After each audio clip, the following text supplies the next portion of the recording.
I'm Ben, as people know now. I'm with Dylan again, and Chris, and today we have the fabulous Mr. Peter Harper. And he's also with his band, Midwest Kind. They're not here though, but we just have Mr. Harper.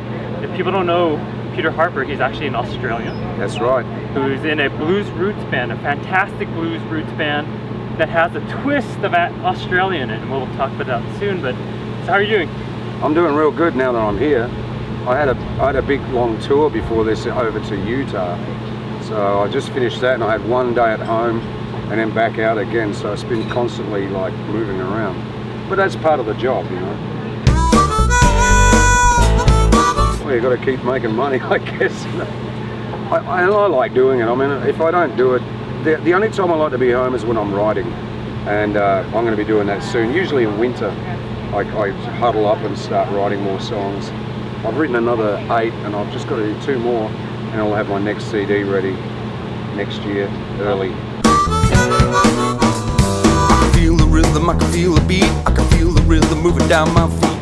But what it was for me was I tour a lot, so Michigan is kind of central and Canada's been really good for me as well. So for me to tour all the time, it just seemed like a good central place. And you can buy a nice property there. I've got 11 acres of land and I like the wilderness, kind of. So I'm near Ann Arbor, so I've got this beautiful place there. And when I'm not touring, I like to be there. And you know, you can actually get the friends you want to turn up instead of anybody turning up. Like if you're back in Australia, we're on holiday, Peter, can we come visit? Oh yeah, well, that always happens, you know. Like there's a lot of people come from Australia and they go, "Hey Pete, I'm here, can we come over?" And I go, "I'm on tour." If I don't want them there, I'm on tour even if I'm not. I'm sorry, I didn't say that. I hope they don't see that. Taking me high, now I lost control. Man, that rhythm gonna take my soul. Rhythm gonna take me, make me satisfied. Lord have mercy, take me by surprise. It was a full house and it was pretty exciting because they actually put me in their Hall of Fame there, which I thought usually when you're in a Hall of Fame you're either dying or close to. So I thought, man, really, it's come to this? But it wasn't. It was just they appreciated my music, and Canada's always been really in love with my music for some reason. They just dig it, you know, and it's been my biggest audience, I think. America's been great, but Canada's been insanely good to me. The sales of the CD, a lot from Canada, downloading and stuff like that. And I don't know if it's because we have some similarities, like we have the royal family on our bills. You know, I don't know what it is, but they seem to get my music, you know. I think in both countries, and people haven't traveled to Australia before, there's a fantastic blues roots community. Yeah. There's that same kind of community within Canada, and having these festivals where there's a blues fest or folk fest, you see a lot of these bands and acts that come, and it's kind of diversifying. There's a lot more openness. And I think the blues was so big in Australia because the British loved the blues, and when they immigrated to Australia, like loads of them came over, they brought that love of blues with them, and that's what made it such a solid scene in Australia, and still is today. It's still a big scene. They have a lot of big blues festivals. In fact, I'll be going there in November and playing at a few there that I haven't been to. I haven't been to Australia in 7 years, so it's been a while, and it'll be nice to go back and see the changes, you know. Whatever's different there. I'm sure it's more expensive than it was. Which one's in November? The Wangaratta Jazz and Blues Festival, which is a huge festival. I'll be headlining that one, which when I was living in Australia I never got to headline, but now I'm an American, suddenly I'm like, hey, this guy's coming, you know. You're like, exotic. I am now. I'm sort of I'm no longer an Australian, I'm kind of like an import. Oh, we're letting him back in. And the funny thing is, and this is a big secret, I'll tell you this, I wasn't born in Australia, I was born in England, but I left England when I was 11. So I actually don't have any residency status in Australia, so I'm going in there as a tourist. Even though I lived there all my life, just laziness, I never got around to changing the British passport, you know. But it's not a problem. They'll let me in. Feel the rhythm, take it way down deep in your soul, way down deep inside, all the way down to. Well, I didn't start playing this until I'd say 10 years ago. And I actually had a didgeridoo player in my band, and we jammed together, and I really liked the sound of it. It was just a jam, you know, and I said, wow, this sounds awesome. And then I thought, you know, I could do with that in my music, because I've had a lot of relationships with the Aboriginal people of Australia. I was quite political about it, and I had a lot to do with trying to make the government say sorry for what they'd done to the Aboriginal people.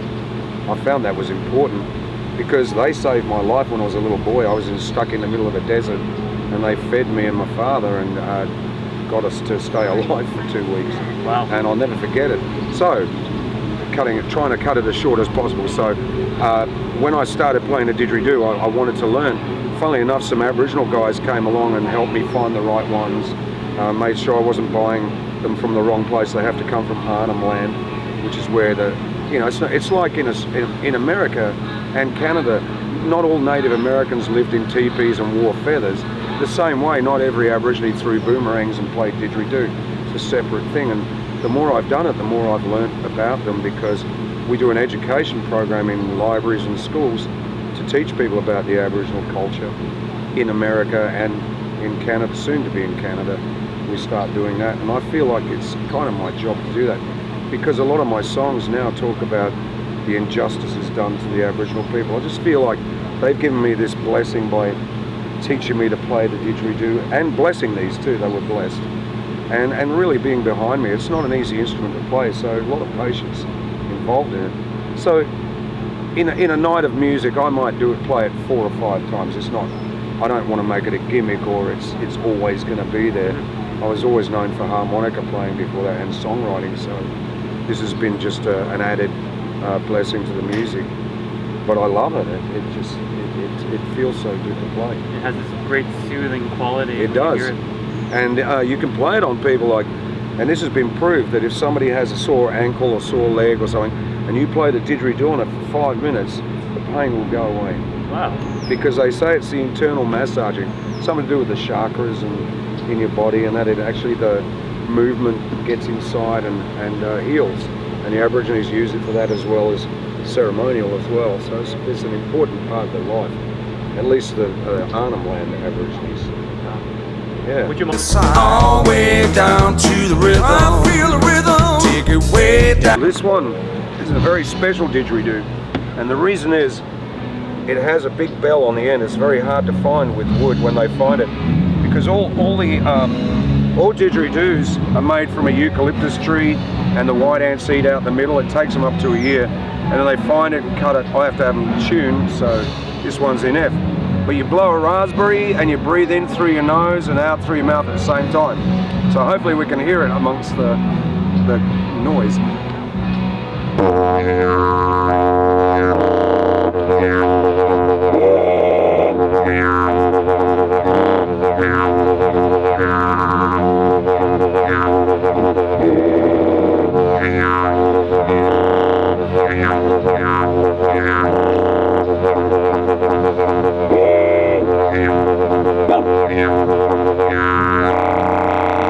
Voila! Isn't that wild? That's awesome. And you can see I was breathing in through my nose to keep the air going. You could hear it just sitting next to you. Yeah. So you wanted to have a go? I'll try. Okay, so here's the thing. Puff your cheeks out like Miles Davis and blow a raspberry like, and don't put tons of air on it. Even though it's long, everything comes from up here, not through there. There you go. Ben attempting didgeridoo for the first time. And 100% likely to fail. So if you're good at this.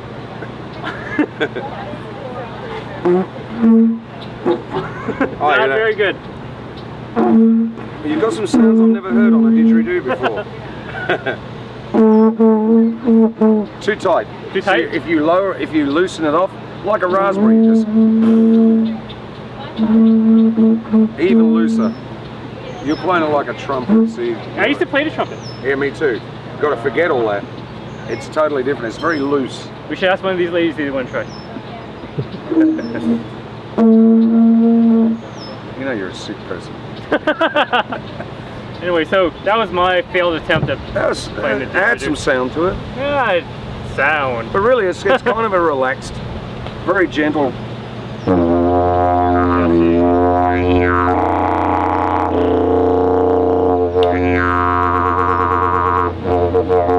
you were doing was, Yeah, which is trumpet playing. trumpet playing. Yeah, you got to get rid of the trumpet playing. So there you go. Everyone can learn how to play a didgeridoo now, just like that.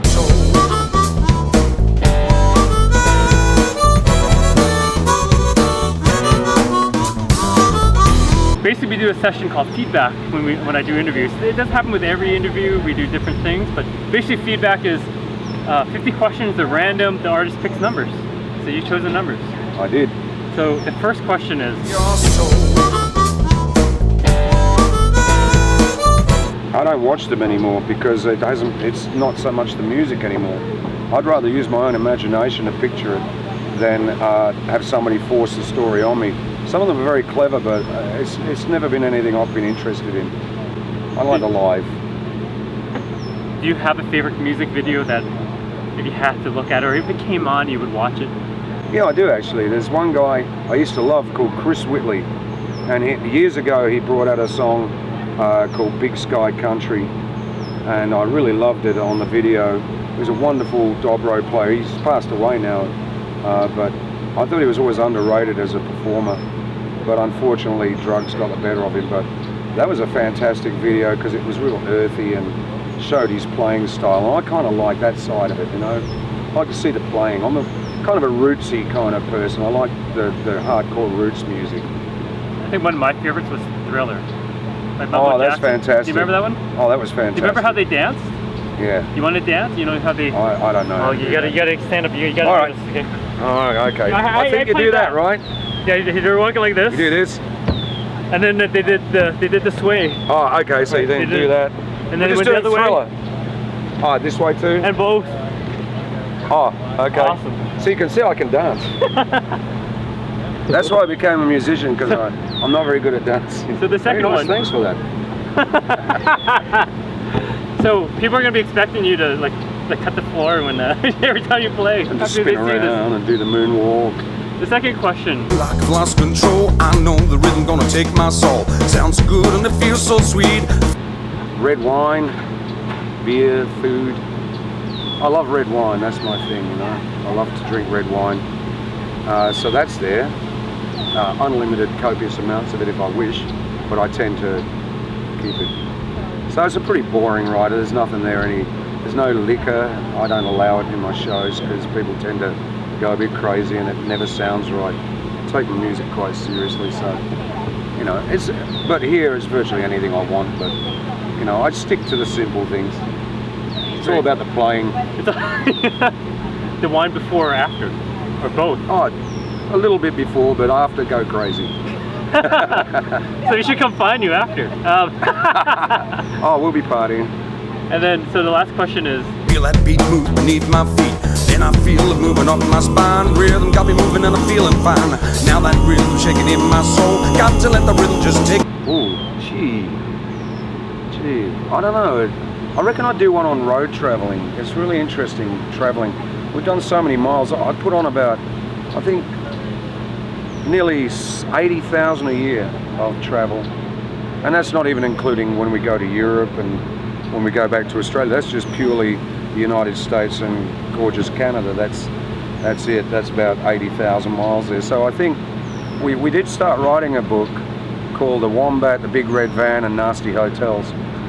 And it tells a story of all the things that go on, and we do a monthly blog and we let people know what's going on, and some weird stuff happens every month. So it always gets in the newsletter, very weird stuff. what's something recent that's been weird?